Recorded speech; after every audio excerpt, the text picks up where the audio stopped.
There are silences that heal, and there are silences that slowly erase you. At first, it's hard to tell the difference, because when you first learn to stay silent, it feels like survival, it feels like wisdom, it feels like choosing peace. You tell yourself, it's better this way. It's better if I don't say what I feel. It's better if I hold it all inside. It keeps the peace. It keeps people comfortable. It keeps me safe. And maybe for a long time, it was safer. Maybe there was a time when speaking cost you too much, when using your voice led only to pain, to conflict, to abandonment. So you learned how to make yourself small, how to disappear behind smiles and polite nods, how to offer compliance instead of connection, how to mistake suppression for strength. You called it maturity, you called it wisdom, you even called it spirituality. But somewhere deep down, where you were still brave enough to tell yourself the truth, you knew you weren't choosing peace. You were choosing survival. You weren't walking in spiritual strength. You were carrying silent wounds, heavy and unseen. And the longer you stayed silent, the heavier it became. Because silence has a way of growing roots inside you, roots that twist around your desires, your dreams, your sense of self. Roots that whisper, if you were really good, you wouldn't need to be heard. If you were really spiritual, you wouldn't feel this hurt. If you were really holy, you would stay quiet forever. And so you stayed silent, not just with people, but with yourself. You stopped listening to your own heart. You stopped trusting your own instincts. You stopped believing that your feelings were valid, that your voice had value. You mistook the absence of conflict for the presence of peace. But real peace isn't the absence of sound. Real peace is the presence of wholeness. And wholeness requires your voice, because your voice is not the enemy of peace. Your voice is a bridge toward it. The parts of you that long to be heard, the sadness you swallow, the anger you deny, the dreams you silence, they are not obstacles to your spiritual life. They are invitations to heal, invitations to connect. Invitations to bring the full truth of who you are into the light, where love can meet it, not shame it, because love cannot heal what you will not allow yourself to speak. And maybe, just maybe, the voice of God you have been waiting to hear in the silence is waiting to echo through your own voice first. Not a rebellious voice, not a selfish voice, but a voice that is finally willing to say, I matter too. My heart matters too. My story matters too. And no, this is not easy. It's terrifying to speak after years of silence. It feels unnatural. It feels dangerous. Because when you've lived so long being praised for your quietness, being celebrated for your compliance, daring to speak feels like betrayal. But it's not betrayal of your faith. It's not betrayal of God. It's betrayal only of the fear that taught you love must be earned through invisibility. And God never asked you to be invisible to be loved. He never asked you to lose yourself to find Him. He asked you to bring your whole self, your trembling voice, your tentative hopes, your messy emotions, into His presence. And there, not in your silence, but in your honest, you would find the peace you were always searching for. A peace that doesn't demand your erasure. A peace that celebrates your existence. A peace that says, I see you, I hear you. You don't have to disappear to be held. And maybe, if you dare to believe it, that peace could begin today. Not by doing something drastic, not by forcing yourself to shout when you're afraid, but by doing something much quieter, much holier, listening to the voice inside you that still whispers, I'm here, I'm still here, I'm waiting for you to remember me. The part of you that still longs to speak, the part of you that still believes in being seen, the part of you that has not given up hope for a different kind of life, a life where your voice is not a threat, but a gift. In the next part, we'll walk deeper into how we confuse forced silence with holiness, and how true spirituality doesn't ask for your erasure, but for your presence. Because finding your voice again isn't an act of rebellion, it's an act of sacred remembrance, and your voice, even if it shakes, even if it breaks, is still holy.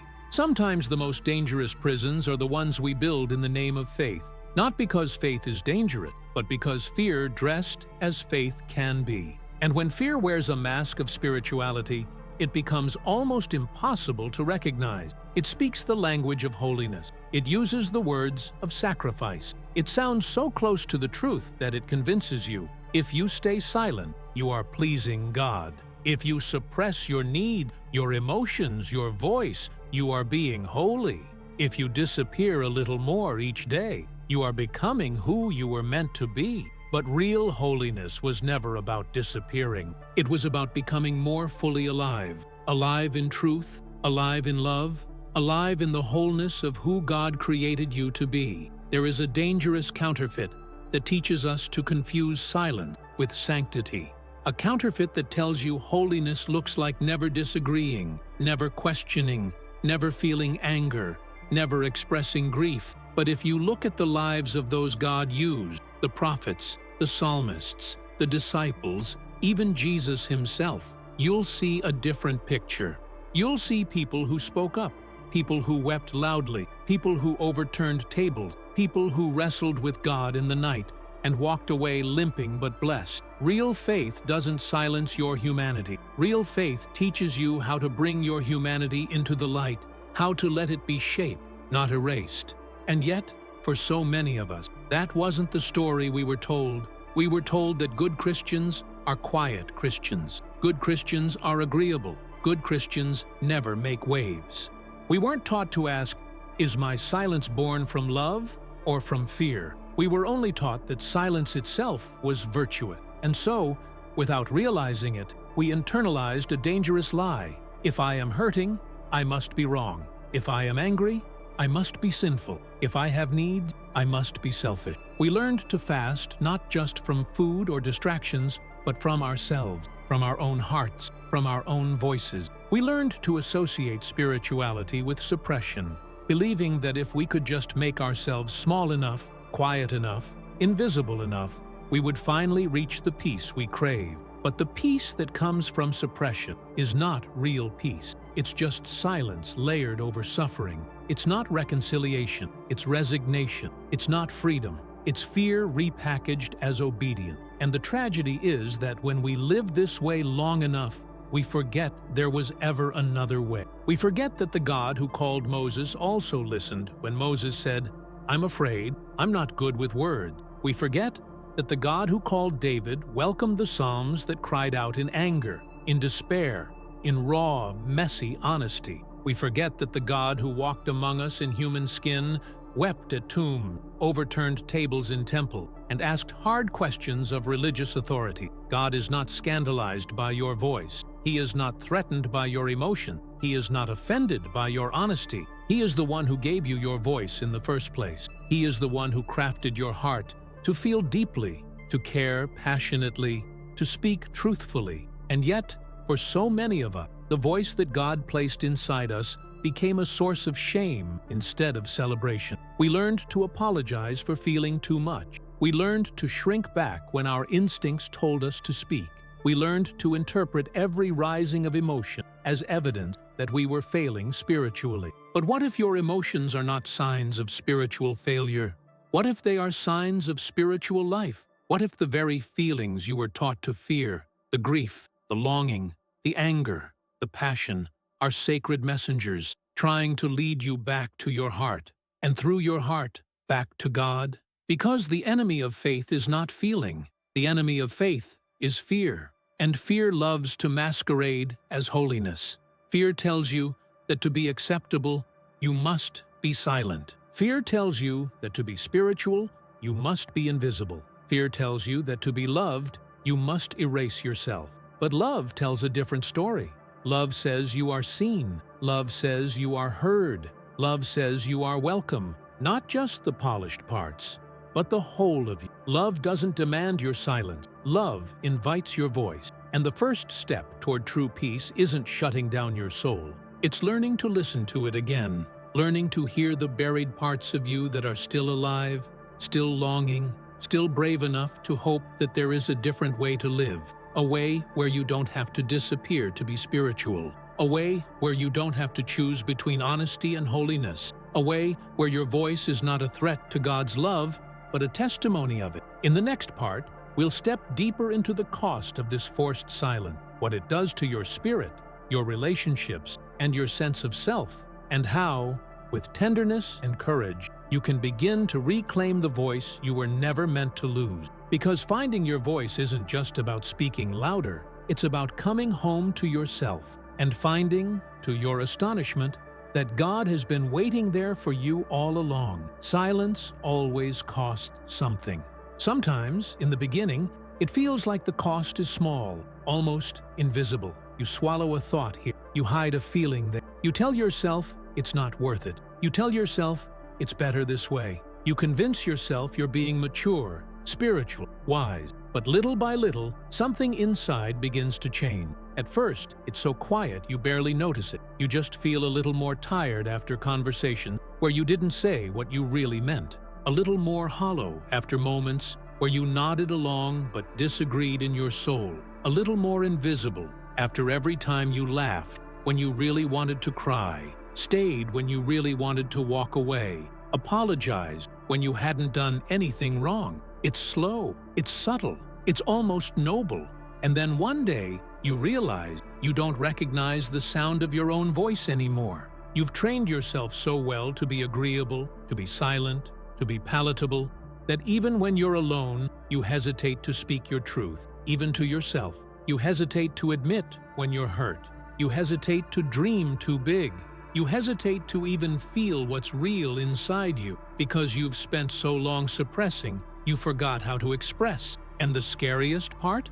After enough time, the silence doesn't just feel like a choice, it feels like who you are. You start to believe that maybe you were never meant to have a voice at all, that maybe the strongest thing you can do is keep enduring, keep smiling, keep fading quietly into the background. But deep down, something aches, something resists, something refuses to die. And that something, that small, stubborn, sacred part of you, is trying to tell you you were made for more than. You were made for connection, not quiet compliance. You were made to speak, to feel, to live, not just to survive in silence. Because the truth is, God did not design you to disappear. He didn't create you to be a shadow in your own story. He created you to be fully alive, alive in spirit, alive in heart, alive in voice. And when you silence yourself long enough, you don't just lose your word, you lose your vitality. You lose the ability to bring your true self into relationship. You lose the ability to be truly known, because no one can know the version of you that never speaks. You lose the ability to discern your own needs, your own dreams, your own boundaries, because you have trained yourself to ignore them for so long that you can't tell where they begin or end anymore. You even begin to lose your sense of intimacy with God, not because He withdraws from you, but because you stop showing up as yourself. You show up as the polished, silent version you think He prefers. You offer Him the safe, edited parts of your heart, the parts you think are acceptable. And all the while, He is standing there, longing for the real you, the messy you, the confused you, the passionate you, the tender, fiery, breakable, beautiful you, because that's the you He loves, not the mask, not the performance, not the version you crafted out of fear, the real you. And here's the thing no one tells you. Your silence may have kept you safe once, but it cannot take you where your soul longs to go. Safety is not the same as life. Safety is not the same as intimacy. Safety is not the same as peace. You cannot have true peace with God, with others, with yourself, if the price you pay for that peace is your own voice. True peace requires presence. True peace requires participation. True peace requires that you bring your whole heart to the table, not just the polished pieces. And yes, that's terrifying. Yes, that's vulnerable. Yes, it risks misunderstanding, rejection, even loss. But it also opens the door to something you cannot access any other way: real love. Because love cannot reach the parts of you you refuse to reveal. Love cannot heal the wounds you won't admit exist. Love cannot connect with a mask. Love longs for the real you. The version of you that speaks up when something hurts. The version of you that dreams boldly and dares to say so. The version of you that cries out when you're breaking and laughs loudly when you're full of joy. The version of you that isn't edited down for anyone's comfort, because that's the you God designed. That's the you He called good from the beginning. And reclaiming that voice, reclaiming that self, is not rebellion against God. It is reunion with Him. It is saying, I believe you love me enough to handle all of me. I believe you created me to live, not just to endure. I believe you are not asking for my silence. You are inviting my soul. And when you start to believe that, even just a little, things begin to change. You start to hear your own heart again. You start to recognize when something feels wrong instead of gaslighting yourself into spiritual compliance. You start to sense where your true boundaries are, where your true dreams live, where your true voice has been waiting, trembling, hoping you would come back for it, because it's still there. It's not gone. It's not too late. The voice you lost in the silence is still waiting to be found. And in the next part, we'll explore how you can begin, with gentleness and courage, to find that voice again, how to start small, how to honor the whisper before they become shouts, how to rebuild a life where you no longer have to choose between being spiritual and being fully, gloriously human. Because you were never meant to lose yourself in the name of peace. You were meant to find a peace so strong, so true, that it gives you the courage to be yourself, fully, freely, and forever. Reclaiming your voice doesn't happen in a single moment of defiance. It happens slowly, quietly, bravely, like learning to walk again after forgetting what your legs were made for.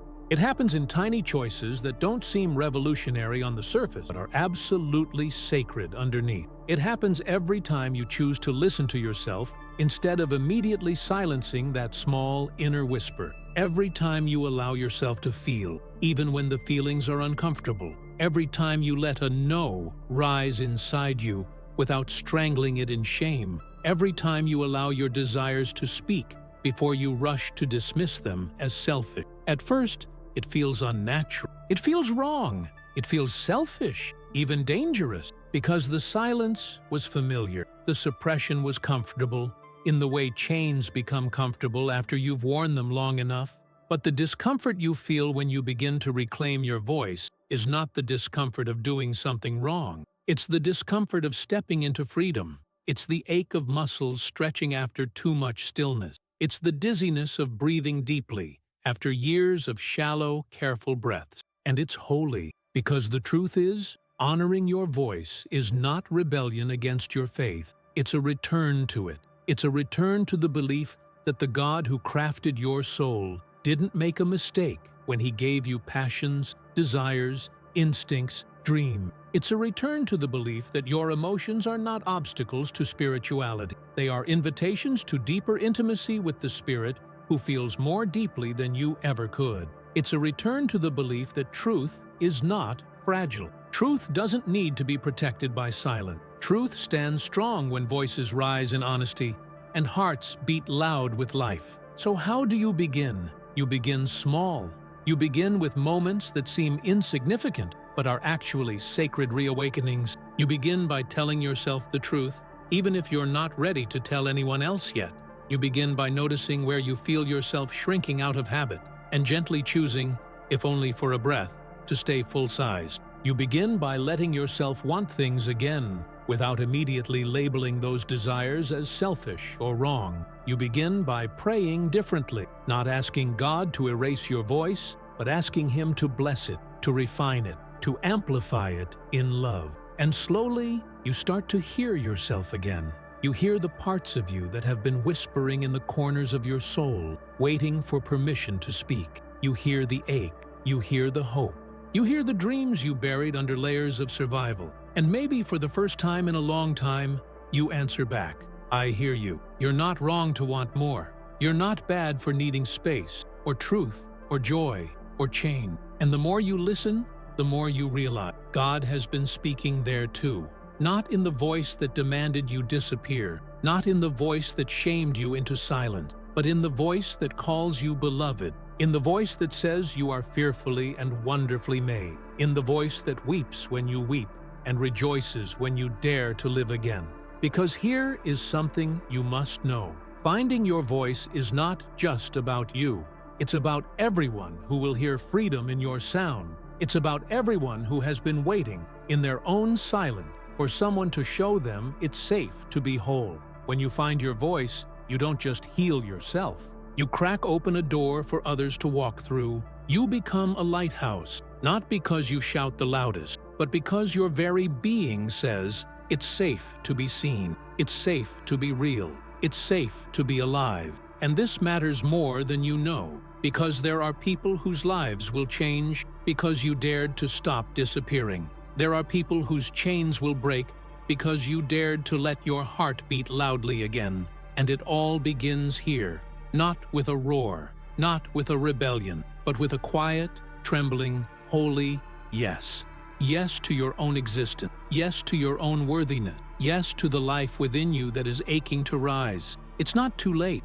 It's not too much. You're not asking for too much by wanting to be whole. You're not wrong for longing to be known. You're not selfish for needing your soul to have space to breathe. You are exactly where God can meet you, not in the polished silence of survival, but in the raw, brave, beautiful sound of becoming. In the next part, we'll step fully into what it looks like to live with this new voice, how to walk in your daily life with courage, compassion, and conviction, how to move beyond survival into sacred strength, and how to become not someone louder, but someone truer, the version of you that has been waiting for the light all along.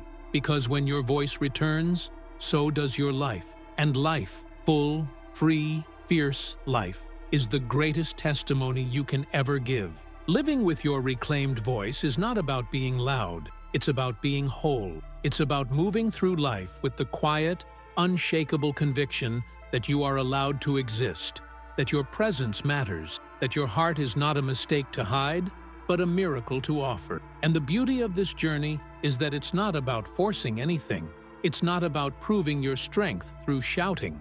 It's about living so rooted in your truth that even your silence, when chosen freely, carries the weight of presence. Because now, your silence is no longer the silence of fear. It's the silence of wisdom. It's the silence of a soul at rest, not a soul in hiding. You learn to speak when it matters, not to defend your worth, but to express your being. You learn to be silent when it serves love, not to erase yourself, but to preserve peace that includes you, not excludes you. And every day, you have choices to make. Small, sacred choices. The choice to say no when you need to protect your boundary, even if you were taught that no was unspiritual. The choice to say yes to opportunities that scare you but awaken your spirit, even when shrinking would feel safer. The choice to feel fully, to cry without apology, to rejoice without restraint, to hope without cynicism. The choice to trust your own discernment, to know that the Holy Spirit is not just speaking out there, but also inside you. You begin to notice when old habits try to creep back, when the familiar temptation to silence yourself tugs at your sleeve, when the old fear whispers, it's safer to stay quiet. Maybe it's better to disappear again. But now you have a different voice answering back, a voice that says, no, I was not made to vanish. I was made to live. And you live, not perfectly, not without fear, but with a courage that runs deeper than fear. A courage born from knowing you are loved not in spite of your voice, but with it. You start creating spaces around you where others feel permission to bring their true selves too. Your authenticity becomes contagious. Your honesty becomes healing. Your presence becomes a safe place where people don't have to edit themselves to belong. And slowly, beautifully, the life you once thought you had to sacrifice in order to be spiritual becomes the very place where God's glory shines the brightest. Because God's glory is not best revealed through people who have silenced themselves into oblivion. It is revealed through people fully alive, breathing, speaking, laughing, weeping, dreaming, daring. It's revealed through people who have learned that their humanity is not a hindrance to holiness. It's the vessel through which holiness touches the earth. And now you know, your voice is part of that vessel. Your desires are not distractions from your calling. They are often clues to it. Your emotions are not disruptions to your faith. They are often invitations into it. Your dreams are not selfish indulgence. They are often sacred seeds God planted, waiting for the courage to grow. And maybe, just maybe, every time you dare to live fully, every time you dare to speak honestly, every time you dare to exist unapologetically, you are answering a prayer someone else has been too afraid to pray. Maybe your healing is not just for you. Maybe your healing becomes a roadmap for others who are still trapped in their silence. Maybe your life becomes a living testimony that you can be deeply spiritual, profoundly connected to God, and fully, vibrantly human at the same time. And that is the kind of testimony the world needs. Not another voice telling people to disappear to be loved. Not another model of faith that demands shrinking, but a faith that makes room, a faith that breathes, a faith that celebrates the messy, glorious beauty of being real. And that's what you're stepping into now. Not a life without fear, but a life where fear no longer gets the final word. Not a life without mistakes, but a life where mistakes are met with mercy, not shame. Not a life of endless striving for acceptance, but a life rooted in the unchanging truth. You were accepted before you ever spoke a word. You were loved before you ever lost your voice. You were chosen before you ever tried to hide. And now, you are remembering. You are remembering how to live from that love, how to speak from that love, how to rest in that love. You are becoming the person you always were, the one who never needed to disappear to be holy, the one who never needed to be smaller to be spiritual, the one whose voice is not a threat, but a blessing to yourself, a blessing to the world, a blessing to the God who delights in your sound. So walk forward, speak bravely, breathe deeply, live fully, not because you have to prove anything, not because you have to earn anything, but because you are already free. And freedom, real, sacred freedom, always has a voice.